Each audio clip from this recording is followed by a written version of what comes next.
Hello, everybody. Andrea Tarowski here, of course, with Dentalelle Tutoring. Now, I don't know about you, but I'm already thinking about Christmas. And if Christmas is coming, then that means the end of the year is coming, which means you don't have a lot of time left to finish your portfolio. Now, like 99.9% of hygienists out there, you are probably starting it now.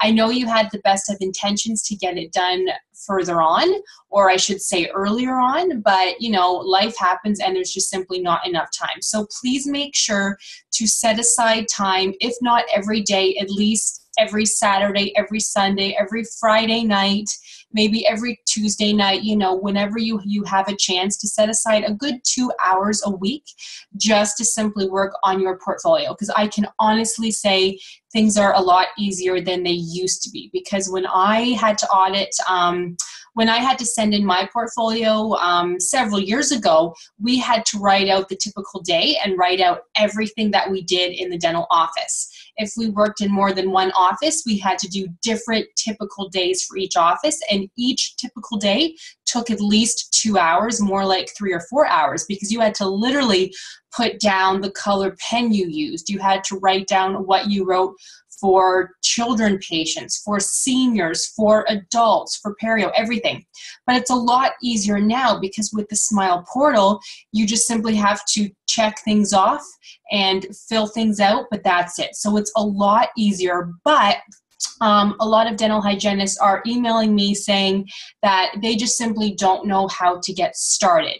They admit they have been putting it off for too long, but they don't know how to get started. So I always say, when in doubt, look at the webinars first that you have in the portfolio workshop, because there's tons there. I upload at least 2 a month. So if you think about it, 2 a month all year, that's a lot. So that's a lot of free stuff for you. Now, the key is, though, that for the webinars, since Dentalelle Tutoring is its own company, but for the webinars, for them to be accepted as continuing education, is that you have to mark them down not as you're taking a webinar, but that it's a study group type of class, a study group type of session, and make sure to add the full link also. So if you need help with that, please let me know, because I don't want you to waste your time looking at the free webinars,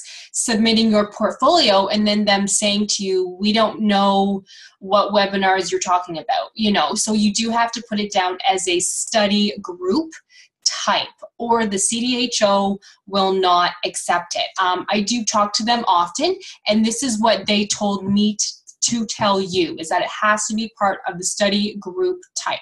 And I do talk to a quality assurance advisor. I know her quite well, and this is what she had said also. So I'll say it one more time, but if you are using the webinars, which I'm assuming you are, because you might as well, because you don't have to pay extra for that, make sure to put it down for every webinar you watch and use as either part of your learning activity or additional activities. Make sure to put it down as a study group type. And again, if you're not sure how to do this, please just ask me and let me know. Another good thing, so if you're kind of sick of watching the webinars, or you would like to add something else to your portfolio, I suggest picking up a textbook. Any textbook you have that has to do with dental hygiene or dental, just pick up a textbook. Like I am using this one, The Clinical Practice of the Dental Hygienist. It's not the newest copy, but hey, it does not have to be the newest copy. Pick it up, just sort of flip through, pick a chapter. I just happened to land on chapter 37, which is the non-surgical periodontal instrumentation, right here. So go to the beginning of the chapter, read the whole thing, or even parts of it, and then this would be a perfect learning activity. So if you read a chapter from a textbook, from any textbook that has to do, of course, with dental hygiene, make sure to put down the page numbers, the textbook title, the textbook author. So I said the page numbers, the author, authors, if there's more than one. Just pretty much put down as much information as you can, but especially the page numbers that you had looked through, and then take detailed notes on what you had learned. And then, and this is most important, do not forget to put down from what you have learned, how you are going to implement it into your dental hygiene practice, because that's the key. That is what the CDHO wants to know, is how you are actually using the information you learn to make yourself be better in the dental hygiene practice, or how you are making your patients learn more, you know, things along those lines. So if you're not sure, if you're just simply sick of watching the webinars, open up your textbook to 2 or 3 different chapters. Make sure to write down the page numbers. Make detailed notes. Make notes also about what you have learned and then how you apply it to the dental practice. And that will help you. So I know I did that a few times at my last audit. Let's see. So let's say per chapter. I said it took me at least an hour and a half per chapter.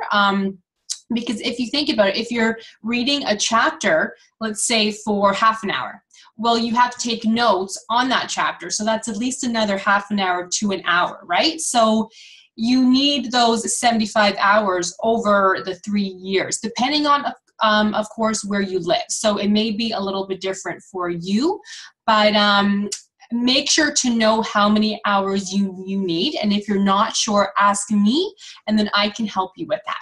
So I hope that this helped to just sort of make you think of other ways to get your continuing education, because those hours do add up. And one of the biggest mistakes they see is dental hygienists handing in their portfolio not having enough hours. And that's the easiest thing to do. Make sure you have enough hours. Make sure you take detailed notes about everything you learn, and that's it. So it's not as easy as it's not as hard, because it is easy. It's not as hard as some people make it think. So if you need any help, please let me know, and I will see you guys all soon in the next video.